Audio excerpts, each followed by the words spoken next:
On m'a appris qu'il faut rappliquer à chaque fois que le sens de la justice est en cause. C'est le plus sûr moyen de se rendre service. Pour servir à quelque chose. Et j'ai fini par songer à une apologie de l'islam écrite par un non-musulman, en parallèle avec une critique de l'islam écrite par un musulman. Et j'ai été exaucée, du moins en partie, puisque je viens de recevoir un message à travers lequel un philosophe musulman interpelle le monde musulman. Je vous résume sa thèse sans parenthèse. Notre bon musulman, dont je vous ai communiqué la lettre in extenso, soutient que c'est l'islam informe ou non réformé qui a enfanté ce monstre qu'on appelle Daesh. Cet État islamique n'aurait jamais vu le jour si les musulmans avaient pris soin de balayer devant leurs portes, de se débarrasser de leurs coquilles vides de sens et de valeur. Une réforme ne suffirait pas. Il faudrait une refonte, presque une refondation, parce que l'islam, nous dit ce musulman, est d'un autre âge, périmé et vicié par l'absence de sens critique, d'intelligence, de tolérance.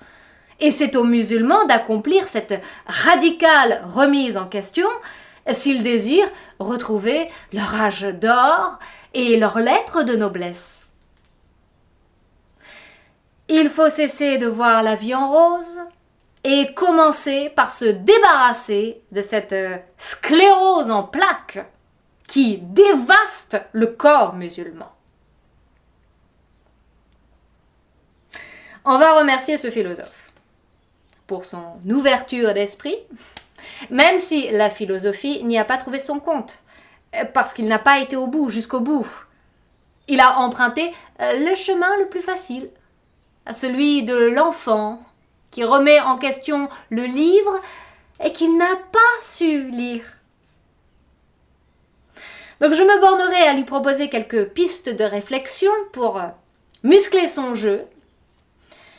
Et s'il n'y a dans mes propos pas la moindre trace d'humilité, c'est probablement dû à ma proximité avec Dieu, sans relais ni délai. Piste 1. Pour enfanter un monstre, il faut être deux.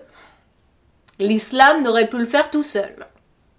Un élément étranger s'en est forcément mêlé pour lui servir d'utérus. Quelques coutumes, quelques us du nord au sud ont peut-être cherché à le dénaturer, à le déformer, à le moderniser selon leur vision de la modernité. Deuxième piste. Vous dites que la contradiction est au cœur de l'islam et qu'il suffit à l'œil de l'islam d'intensifier son regard sur lui-même pour avoir droit à un foyer aigu de lumière. Plus simplement, il faut que l'islam change son œil plutôt que son regard. Vous l'invitez à faire une révolution ophtalmologique plutôt qu'optique. Et c'est sans doute vrai pour tous les musulmans, mais pas pour l'islam. Tout croyant devrait d'ailleurs en faire autant avant d'espérer un état de grâce, pour se mettre sur le chemin de la vérité, de la vie, c'est le même. Donc, moi je vous retourne le compliment, changez d'œil et relisez le Coran. Troisième piste, l'ami. Il n'y a pas que l'esprit, hélas, il y a aussi la matière. Il n'y a pas que des motifs, il y a aussi des mobiles. Et il n'y a pas que le cœur, il y a aussi le ventre. Et derrière votre superstructure, il y a une infrastructure. Autrement dit, toutes les influences écopolitiques, les manigances géopolitiques qui minent le terrain et empêchent la foi de mettre un pas devant l'autre. Il y a un monstre en effet dans le berceau, mais on l'y a mis pour qu'on renie la mère en l'accusant d'être incapable d'enfanter autre chose. Et c'est ce qu'on reproche communément à l'islam, de ne pouvoir être autrement que radical. Et on a armé les extrêmes pour créer un problème avec l'islam.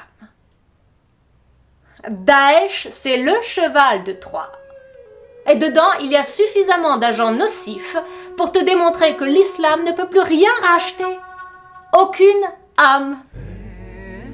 C'est la religion à abattre. Et vous ne faites rien d'autre que de demander aux islamaniaques de la parachever.